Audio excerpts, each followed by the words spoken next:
CR101radio.com, podcasts, and more.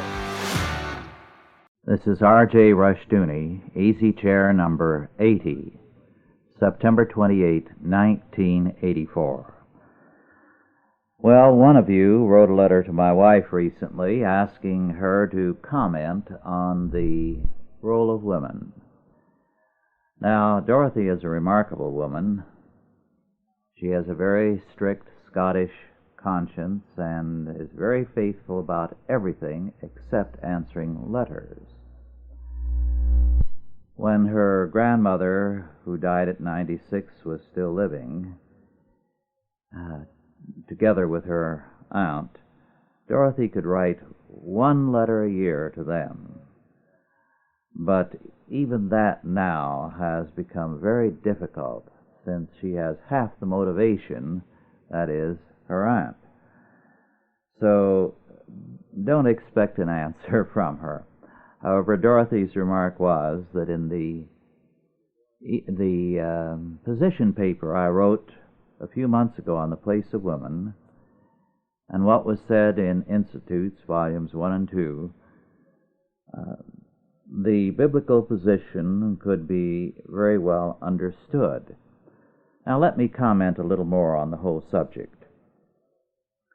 The prevailing opinion is that authoritarianism and patriarchalism went hand in hand. Germaine Greer in Sex and Destiny comments on that post-Freudian sexual radicalism had as one of its basic premises the proposition that the authoritarian state is formed on the model of the patriarchal family. Now, she questions this, and I would say that we can go further. The patriarchal family, which has disappeared to a considerable extent, was one in which the family was a trustee. It was a trustee that conveyed religion and civilization, art, culture, and everything else from the past to the future.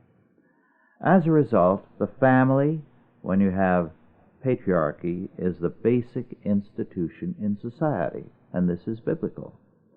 We have no patriarchal culture today, although we have patriarchal families here and there. More and more, by the way.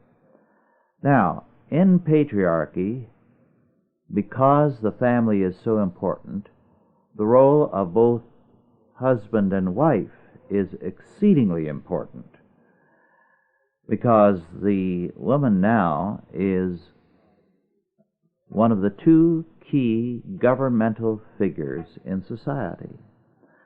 As a result, in a patriarchal family, the role of the woman is very great. She has a tremendous governmental role over the household, the children, the grandchildren, and even the great-grandchildren. My father grew up in a patriarchal family in which the oldest couple had authority over all the children, grandchildren, cousins, and aunts, uncles, and so on. It was their place, and they used that authority, and it was final. No one questioned it. Now, what happened in our culture was that when we went from the trustee family, or the patriarchal family, to the domestic family, which was husband and wife and their children, the woman lost her authority. And with the atomistic family, which we have today, both husband and wife have lost their authority. And the home is primarily a house in which people eat and sleep, watch television, but basically go their own way. So that our present nuclear family represents the end of the road. This is why the patriarchal family is reviving. It always does when you hit rock bottom this way. An excellent book written in the 40s, I believe, by Carl C. Zimmerman, Harvard sociologist, entitled Family and Civilization, explained a great deal of this history. Then, about 1958, Dr. Zimmerman wrote a book with one of his students, Father Lucius Cervantes, Family and Civilization. Very important book. Unfortunately, both are out of print, and I wish we had money to reprint both. Well, the point of that second book was that we were on the brink of the greatest revival of the family and its strength in all of history. When I read it, I was sure they were right. I am more sure of it than ever. The Christian school movement is one example among many of the reviving strength of the family. Families are placing a double tax on themselves in order to put their children in Christian schools. Meanwhile, the humanistic world is collapsing. As Germaine Greer, whose book, while far from our perspective, has come a long ways from her position on the sexual eunuch, observed, sex is now the new opiate of the people. And she also calls attention to some of the wild opinions that exist today. In China, factories have a sign on the wall, "Sex is a mental disease." The idea, of course, is to discourage sexuality, to limit the birth rate to 1 per couple, and to decrease the population dramatically. Then the science fiction writer Isaac Asimov has said, babies are the enemies of the human race. Now this certainly puts us at the end of the road. Our humanistic civilization is committing suicide. Well, along these lines, I'd like to read a column I wrote for the California Farmer. I've been writing for the California Farmer for a good many years, I think perhaps 16 or 17 years. This one I titled Chaos versus Order. Very often as we read past literature, we do so with minds geared to the present. As a result, we view things from a modern perspective, not in terms of the reality of past events. An example of this is in Shakespeare's play Othello. When, as a result of Iago's lies, Othello begins to suspect that his wife Desdemona is guilty of adultery, he cries out concerning his suspicion and sudden revulsion, quote, "Chaos is come again," unquote. Modern readers assume this means a personal chaos. However, as Othello's words later on indicate, it meant for him that an act of unchastity meant a denial of the whole social order, to quote Henry Bamford Park's analysis of it. There is an important meaning here. For us, adultery is merely a personal betrayal, and its scope is limited to the family. For Shakespeare, brought up with the use of the Bible and compulsory attendance at the Church of England, marriage was viewed in terms of Ephesians 5:21 through 33, as a union typifying the union of Christ and His Church, and as the foundation of human society. Adultery was thus not only treason to the social order, but an act of anarchy. Hence Othello's cry, "Chaos is come again." The basic unit of life under God had been betrayed, and hence Othello's reaction. Was this simply an old-fashioned perspective which Shakespeare echoed, or is it still a true one? Anyone who has counseled persons who are confronted with adultery and the betrayal of a marriage covenant know how similar the reactions of a betrayed person today are to Othello's. To break the basic relationship of human life is to commit an act of chaos, and to shatter a God-given order. Each of us in our marriages either furnish godly order by what we do, or we become instruments of anarchy and chaos. Well, that's what I wrote for the California Farmer for the issue of September 15, 1984. Now, this is very, very true. It means that when wives are put down by their husbands, or when men fail to be men, responsible, exercising care for their whole family, then chaos is reintroduced into the social order at the critical point, the most basic point, the family. Well, now on to another subject, but a related one. One of the books I read recently was by Michel Peissel, Peissel, Zanskar, The Hidden Kingdom. This was published by Dutton in '79 and is now out of print. The author is an anthropologist and an explorer who writes in English and speaks very fluent Tibetan. He was the discoverer of 14 ancient Mayan sites in eastern Yucatan, and he got his doctorate in ethnology from the Sorbonne.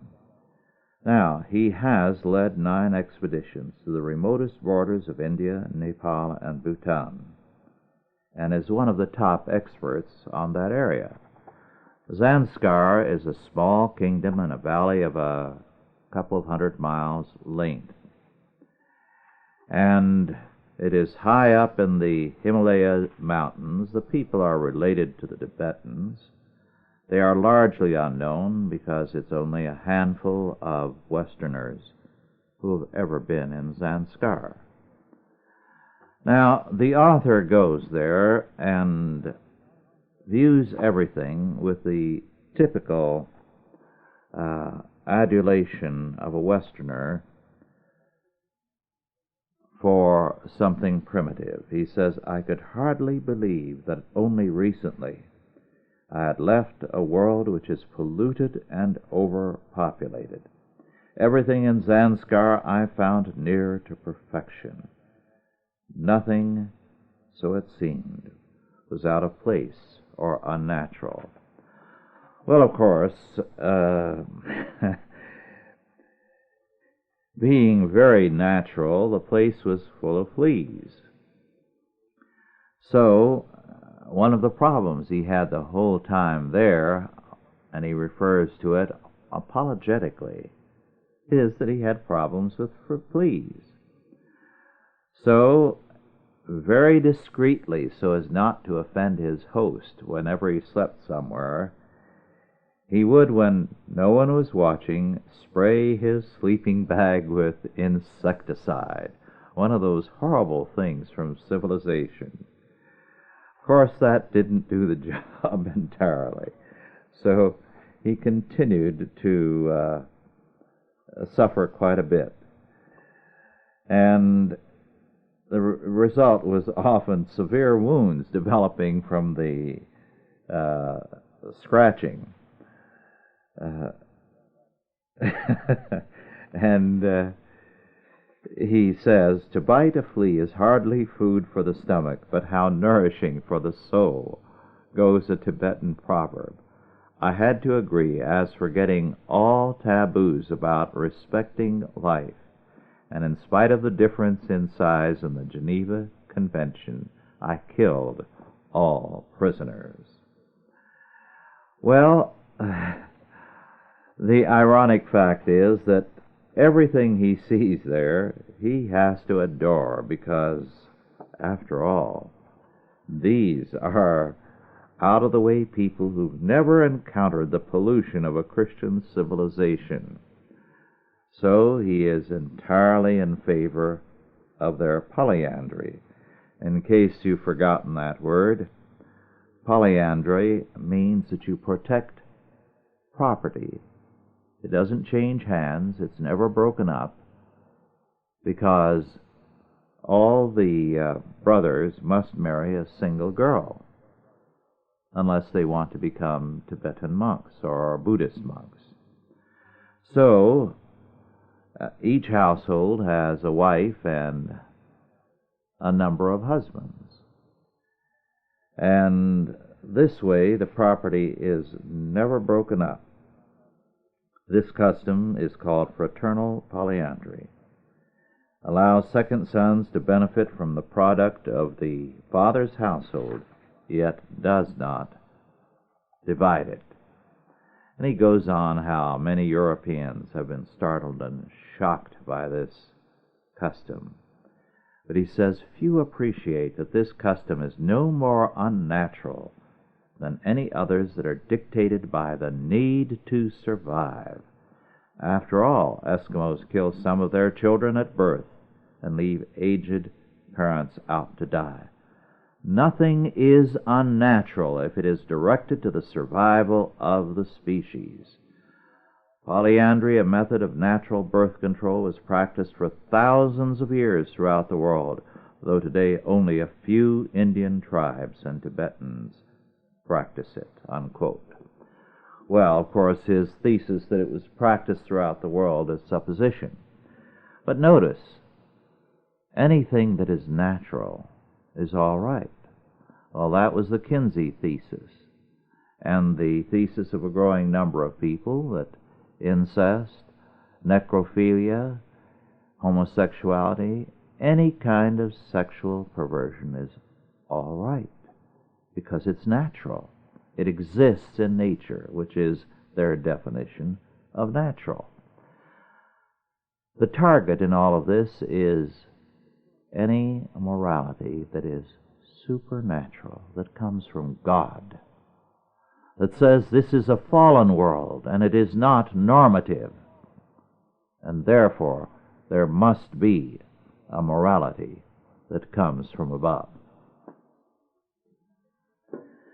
Another interesting book by Dr. Mark Lappe, L-A-P-P-E, is Germs That Won't Die, Medical Consequences of the Misuse of Antibiotics.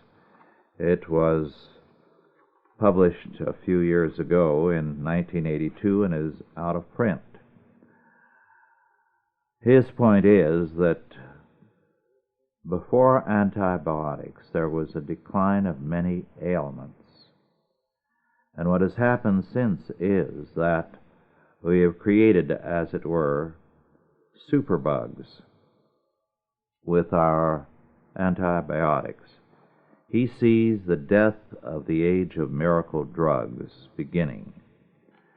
He sees hospitals as, in particular, very dangerous places, because he says that, let me quote, most patients go into a hospital with a presumption that they will have what is ailing them corrected. Few people think of a hospital as a place where they can get an illness that they didn't have before.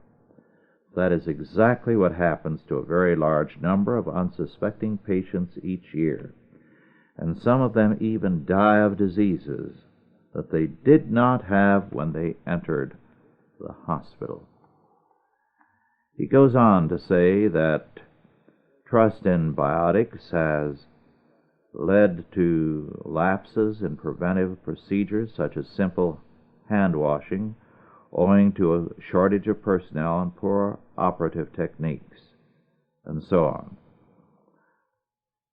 But he says, but most important of all, hospital infections appear to be linked to the development of resistant strains of microorganisms within the hospital environment itself. Proof of such indigenous development is dramatically found by examination of hospital waste systems.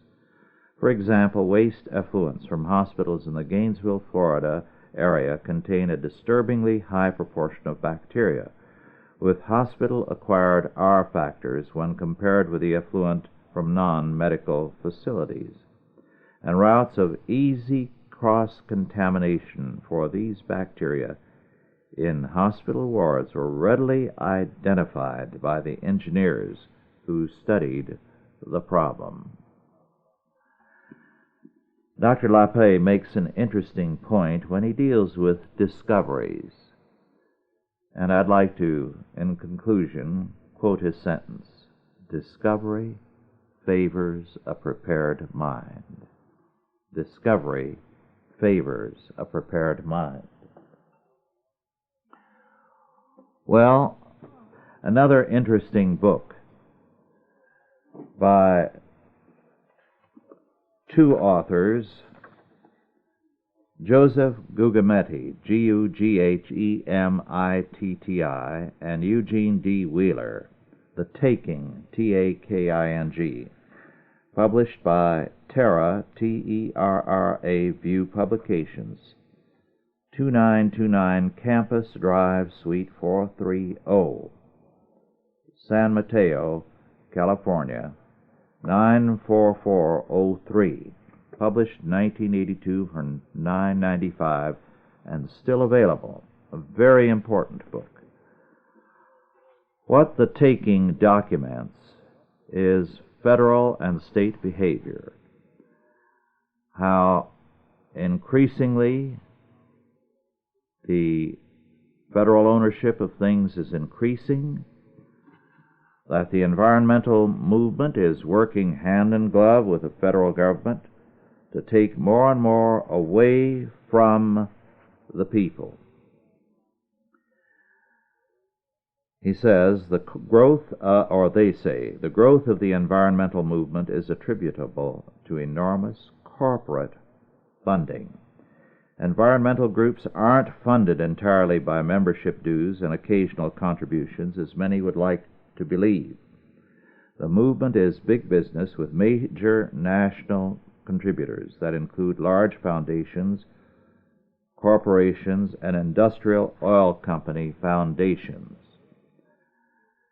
And he goes on to say, or they go on to say, that these environmentalists work against business, work against the private sector, and are funded by it to destroy them because they are too cowardly to do anything. And we are treated by these environmentalists and the federal government also with contempt if we feel that we have some rights when they come in and try to take over our property.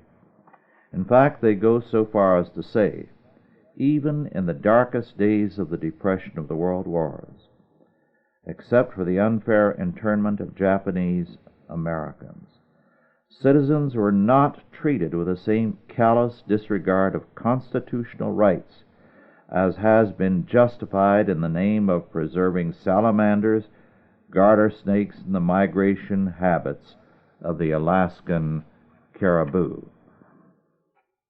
Are the indignities perpetrated on Briggs, on Lynch, the inholders, and Alaskans any different in the final analysis than the incarceration of Japanese Americans in World War II, or racial discrimination in public facilities, or our treatment of the American Indians, the landowners who become victims of the faulty justice system probably feel as Chief Sitting Bull did when he said, "They made us many promises, more than I can remember, but they never kept but one. They promised to take our land, and they took it," unquote. I think this is a very important book which you ought to read. It gives case after case of the most outrageous incidents, and the kind of things perpetrated. For example, the Coastal Commission demanded that facilities on the coast have an equality, that is, rates that would be obtainable by anyone if they were luxury places. Well, they comment, Will those low-income folks so familiar to federal and state bureaucrats be tickled pink to learn that they soon will be able to get a room at the Tickled Pink Motor Inn at the Carmel Highlands for $25 a night? In response to the application of the developer to add a 4-room wing to the Carmel Highlands Motel, the Coastal Commission required that 1 room be set aside for guests at a price in the range of $25 per night, despite the fact that the balance of the rooms would be renting from $39 to $89 a night. A newspaper critic noted, "What's to prevent a fellow who drives up in a Lincoln Continental with a trunk full of elegant luggage from taking the $25 room? Apparently nothing." A supervisor from Monterey County questioned, "What if a coastal commissioner drives up in his Cadillac? Can he get the room?"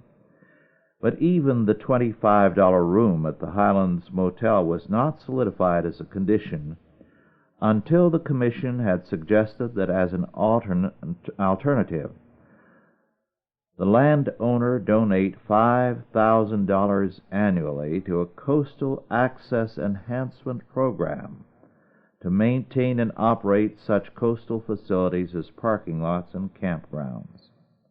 In response to the owner's representative, who said, "The thing I'm concerned about is I don't know what we're talking about," the chairman of the commission responded, "Neither do we." The $25 room was thereafter imposed instead of the $5,000 donation. Now, this is one instance among many, some far worse and a bit hard on the blood pressure. I urge you to get and read this book. Then another excellent book by Edith Ephron, The Apocalyptics, Cancer and the Big Lie, published at 1995 by Simon & Schuster this year. Now, this book goes into the scare tactics used to fund cancer research, and how supposedly the food, the environment, and everything is full of carcinogenics. Well, Ephron does a superb job in debunking the whole thing. And as she points out, first we had the Marxist eschatology, and it's now been replaced as a means of clobbering capitalism by the ecological eschatology. No one believes the Marxist position. It's discredited. But supposedly the end of the world is coming now, still through capitalism, as the Marxists insisted, but it's because capitalism is creating an ecological crisis.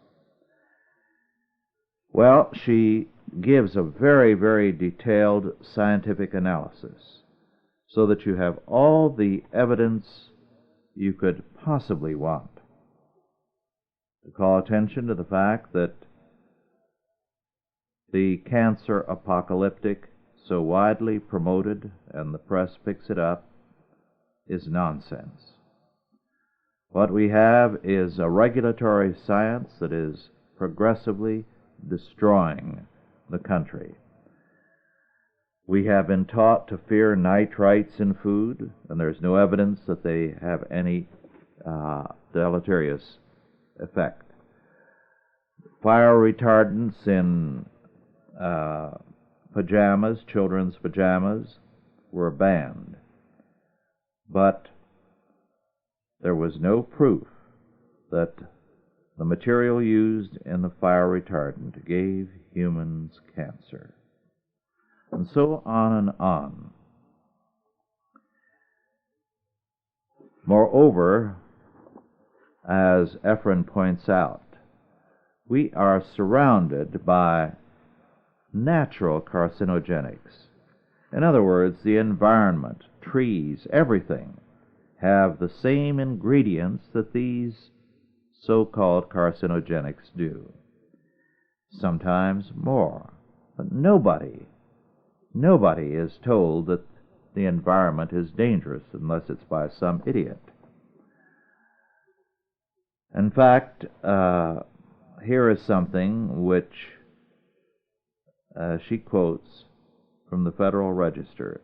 Indeed, a requirement for warning on all foods that may contain an inherent carcinogenic ingredient or a carcinogenic contaminant, in contrast to a deliberately added carcinogenic substance, would apply to many, perhaps most, foods in a supermarket.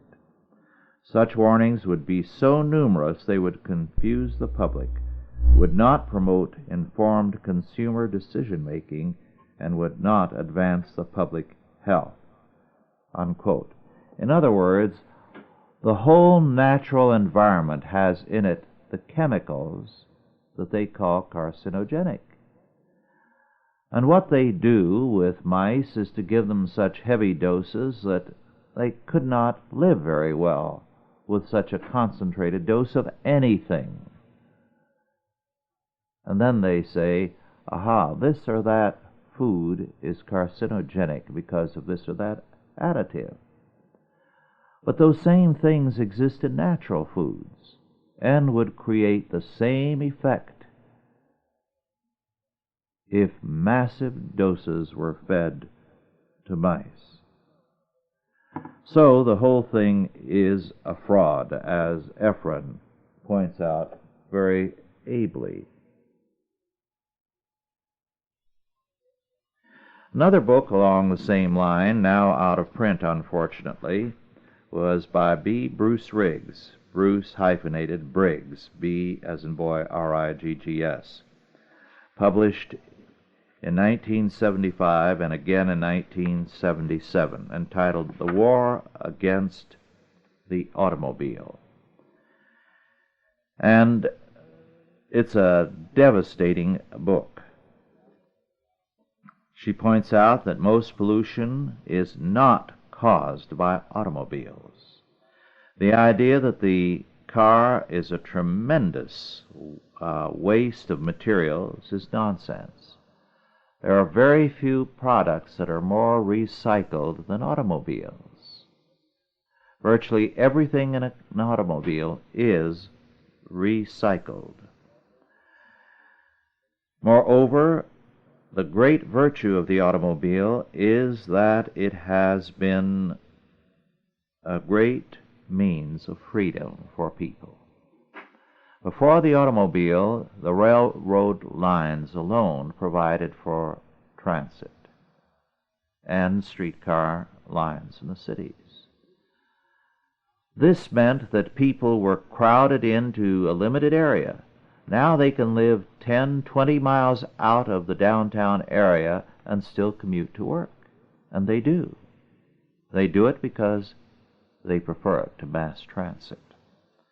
It means freedom to go and come. Moreover, the real reason for the move against leaded gasoline is not that leaded gasoline is worse, but it is dramatically better. Unleaded gasoline is worse.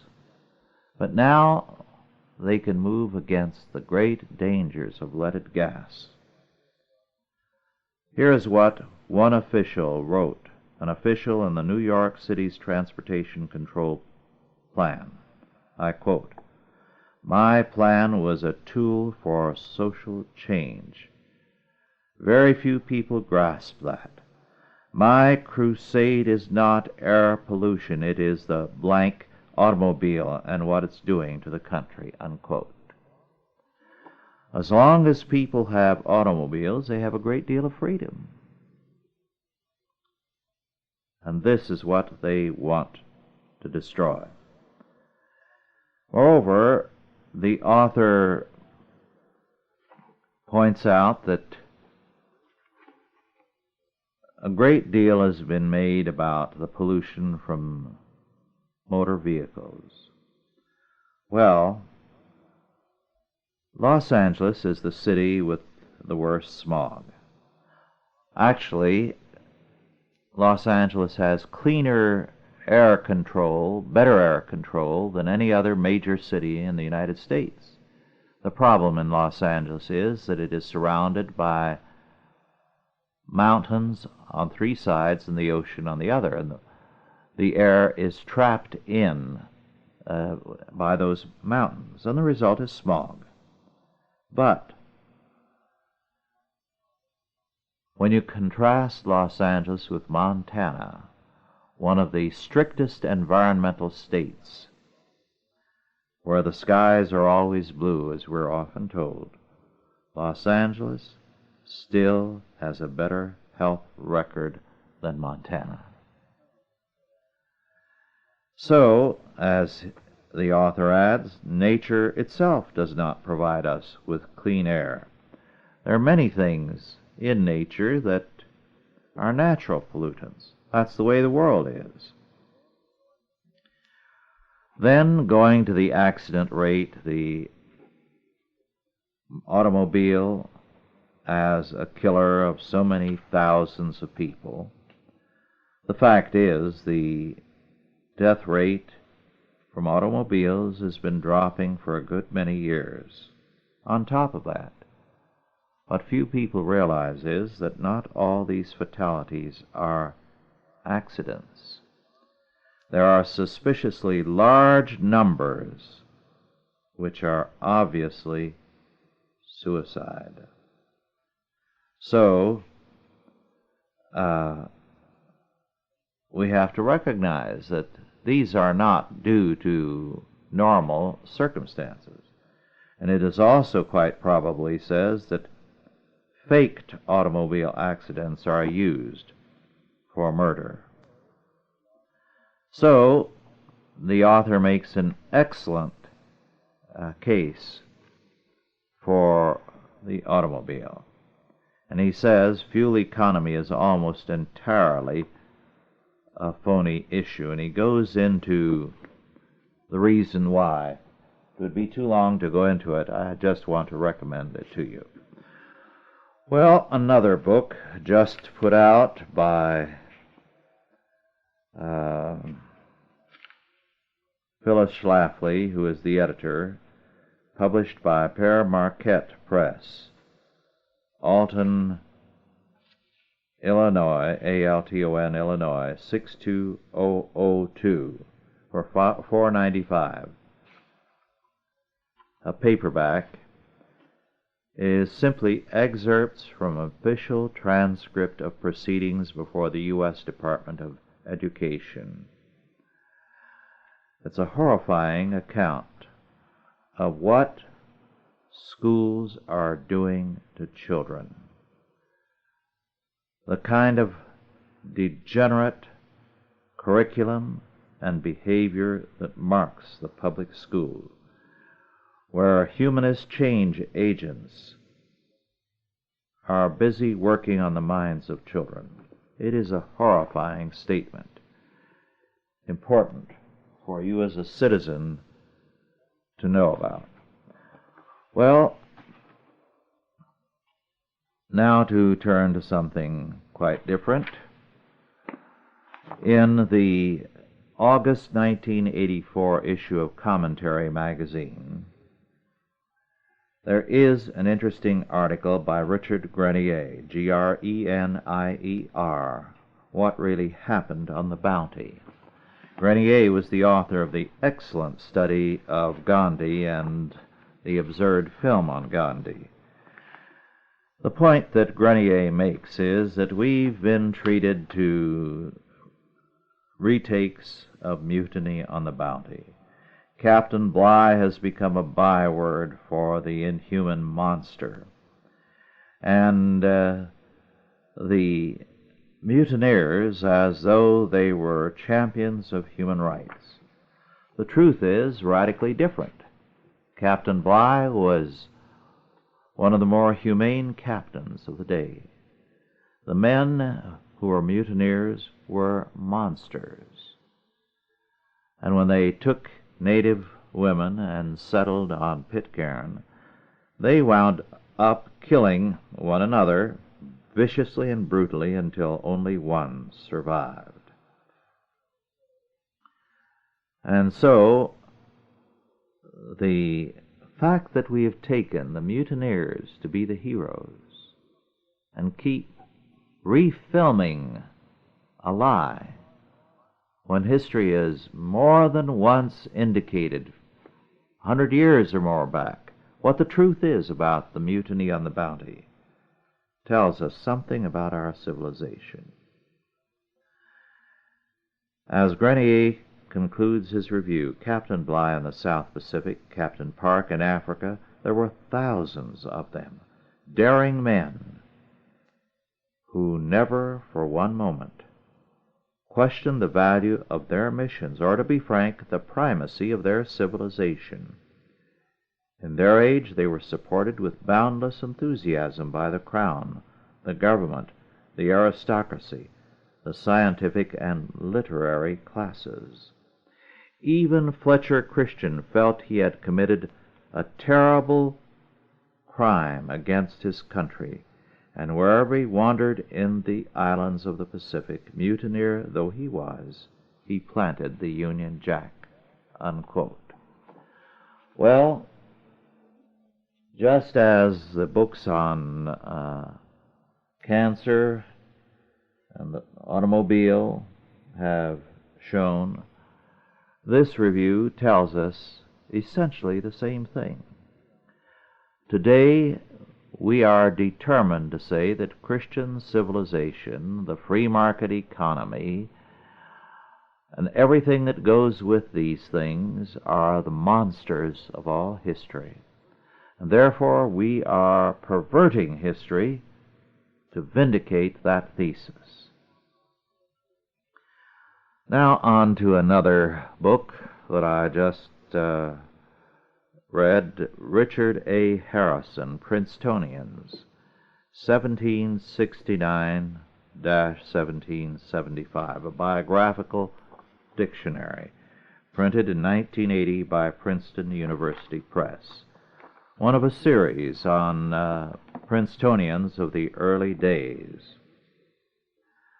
Well, in this particular period, 1769 to 1775, there were 150 bachelor degrees granted by Princeton.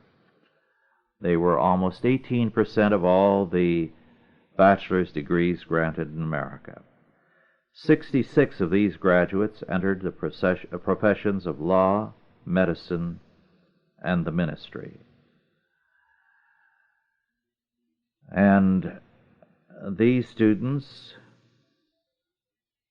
were in all the states, in England and the West Indies as residents.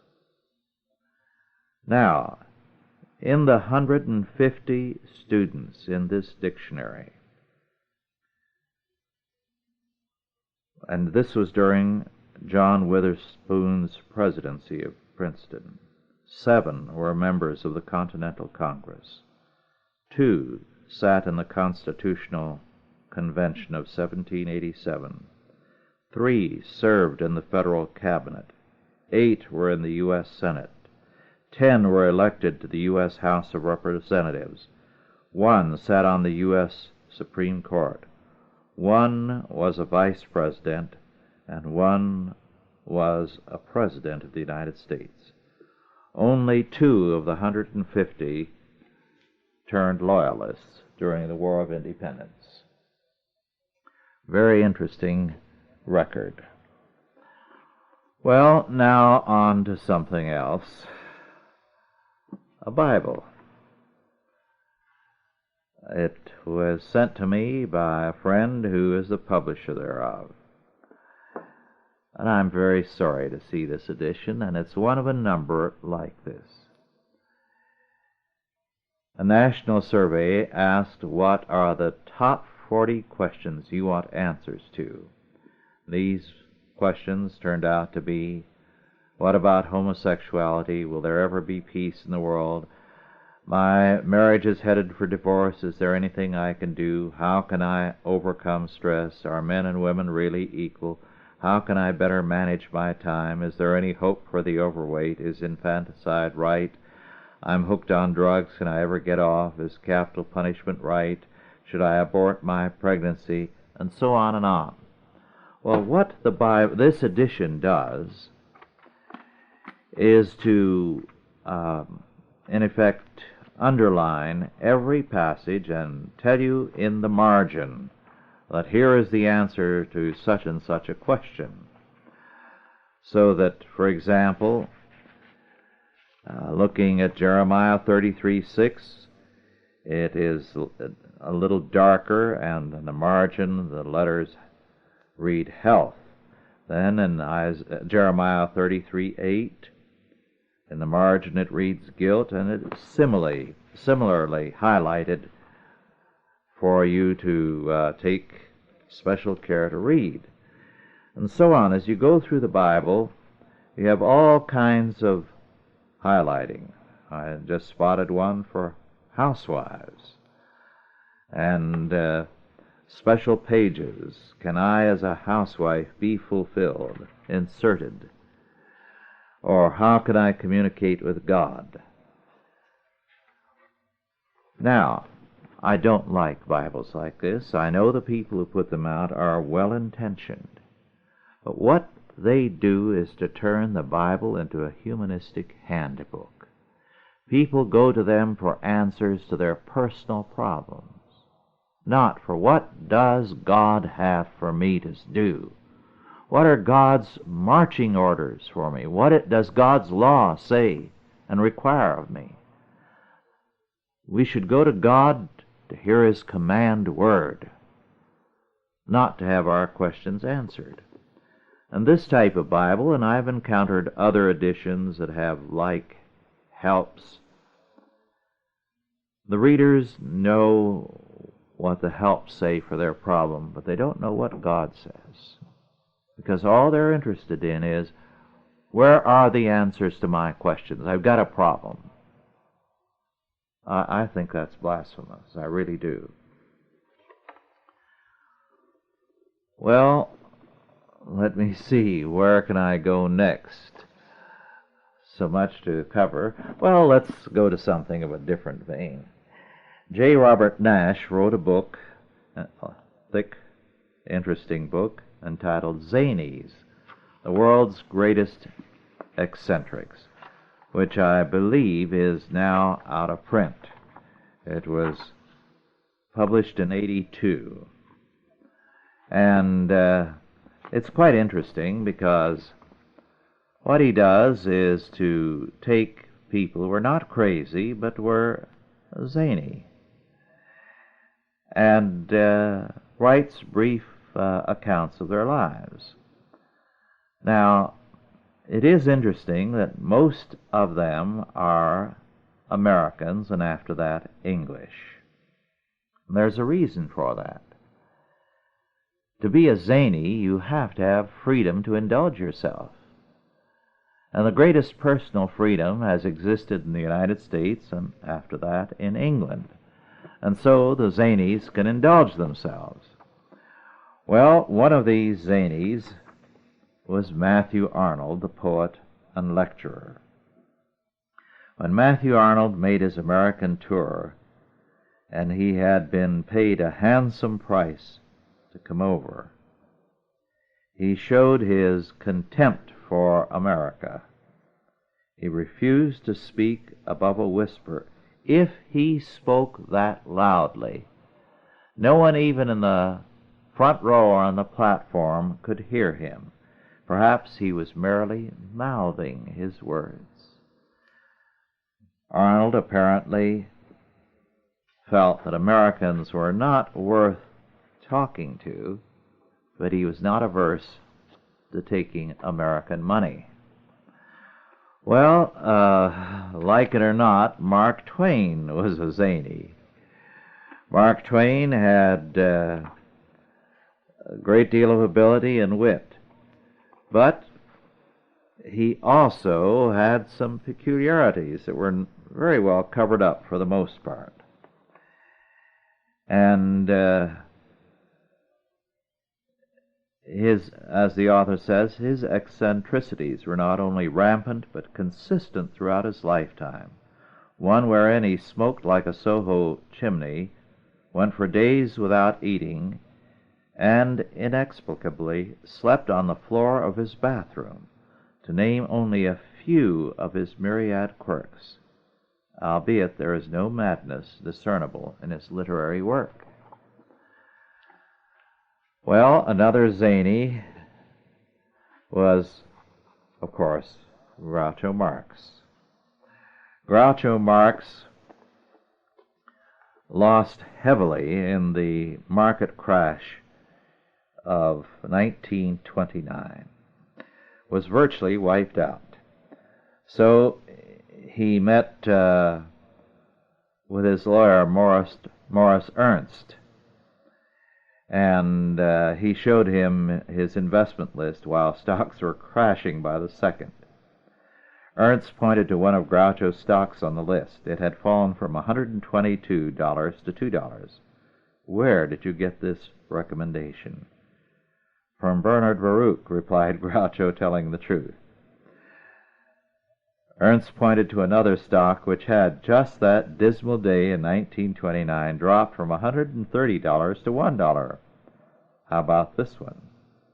"From Gerard Swope himself."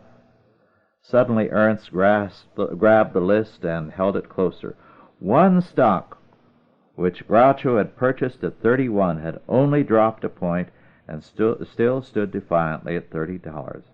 "For God's sake," Ernst said, with some confidence returning to his voice, "where did you get that tip?" "Oh, that," sighed Groucho. "I got that one from a wardrobe woman in the Schubert Theater in Chicago."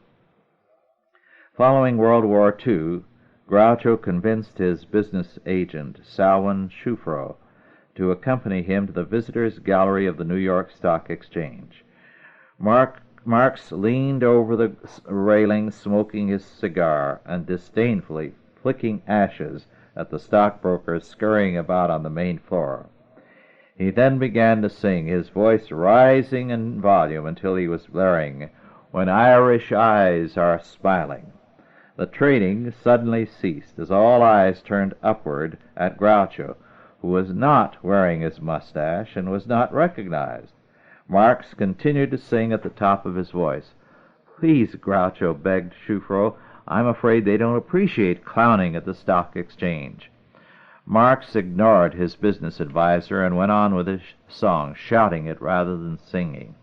The sergeant-at-arms yelled up from the floor of the exchange, "Quiet, you lunatic, or I'll call the police." Marx leaned even further over the railing and snarled out his wonderful lines of revenge. "Listen, you crooks, you wiped me out of $250,000 in 1929. For that kind of dough, I think I'm entitled to sing if I want to." Well, there's a great deal more like that. It's a delightful book. I enjoyed reading it very, very much. Some of the... W.C. Fields was a choice one, by the way. And I'll have to take a little time for Fields. The portrait of him in films was not far from reality, the author says. And I quote, "As the eldest, his father was an Englishman, a Cockney from England. William was destined for only 4 years of formal schooling in Philadelphia before going to work for his father at the age of 10. He hated it. James Dukenfield sold fruit and vegetable from a horse-drawn cart to earn his meager living. It was William's job to go ahead of this cart by a block or so, shouting out what his father had to sell that day. After a while, the imaginative William refused to exercise his father's actual wares. To him, apples, tomatoes, and cabbage held no magic. So William would bellow out to customers in the street, "Pomegranates, artichokes, coconuts." Every exotic fruit or vegetable he could think of spilled from his tongue. Would-be purchasers who excitedly rushed to the street to discover that James Dukenfield's cart was filled with nothing more than mundane fare would walk away grumbling. When the father discovered what his son had been advertising, he exploded, chasing the boy about the backyard of their miserable Philadelphia home, in hot pursuit of his vexing 11-year-old offspring. Dukenfield accidentally stepped on a trowel, the end of which jumped up to slam him in the face, in the best tradition of a slapstick the boy would later employ in his acts. Stunned and enraged, the father scooped up the shovel and whacked William so hard on the shoulders that he sent the boy flying across the yard, almost knocked unconscious. That evening William took his revenge. One report has it that William got hold of a big box, dragged it into the house, climbed up on a chair, and balanced the box carefully on top of the door. A few minutes later, when Father Dukenfield came in, wham! Down came the box and crowned him on the top of the head. Another version has William hiding in the family tool shed, standing on a ladder, and when his father enters, slamming the very shovel used on him over his father's head, knocking the old man senseless. No matter. The move was made, and William beat a hasty retreat.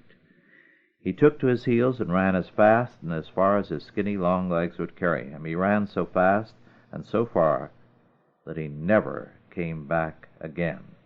The next time James Dukenfield saw his errant son, the boy was a man who had changed his name to W.C. Fields and became known as the greatest juggler in the world. But in the intervening years, W.C. Fields lived in a hole in the ground miles from his home, later in crates, and other boys brought him scraps of food, and his blanket and shield against rain and snow was a raggedy piece of oilcloth. He took to stealing milk bottles from back porches, and he was bitten so many times by family pets that he, for the rest of his life, was afraid of dogs. Finally, one winter, when the weather was especially severe, he begged a corner of a heatless blacksmith shop, where he curled up in a rag bin. And as the author says, because of these miserable lodgings, the comedian was forever grateful for laundered linen. Years later he would croak, "To this day when I climb between sheets I smile. And when I get into bed and stretch, hot diggity, is that a sensation." Well, when he was able to make money, Fields began to send his mother money. He was a strange man, very narrow-minded about religion, very hostile to it most of his life. He had some good qualities. He loathed the IRS. As a drinker, he was a slow imbiber, a man who sipped constantly to retain the permanent buzz. He liked to sip through the day. He never guzzled liquor. He liked to sip throughout a filming, and he spoke of having a drink of breakfast. So when he was on the set, he would retire to his dressing room periodically for what he said was his orange juice, a thermos full of orange juice, but liberally laced with gin. Knowing exactly, to quote Nash again, what was in the thermos, one director thought to play a joke on the comedian by substituting a thermos that contained nothing but orange juice. Moments after the comedian retired for his morning pick-me-up, the door of his dressing room, where he had nailed 50 hats of all varieties to the ceiling for obscure reasons, burst open, and an enraged Fields leaped out and dashed onto the set, bellowing, "Somebody's been putting orange juice in my orange juice!"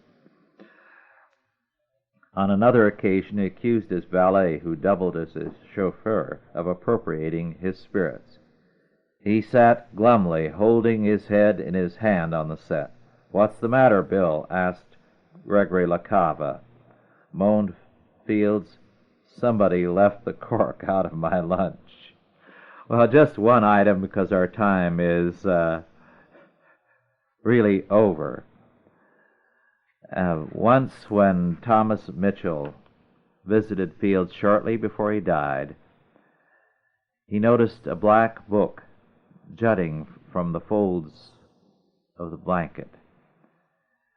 And when he asked him what he had been reading, Fields quickly covered the book with his blanket. This was when he was on his deathbed. "Let me see that."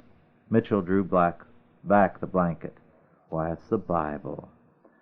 Mitchell knew all about Fields' animosity towards organized religion and his much-repeated agnostic beliefs, so he found the presence of the good book all the more perplexing. "You reading the Bible, Bill?" "Yeah," Fields sheepishly admitted. "Why?" Fields gave Mitchell his famous squint, curled his lips, and from the corner of his mouth escaped the line, "I was looking for loopholes." Well, so much for that. Our time is over, and we'll continue again in 2 weeks. Thanks for listening, and God bless you.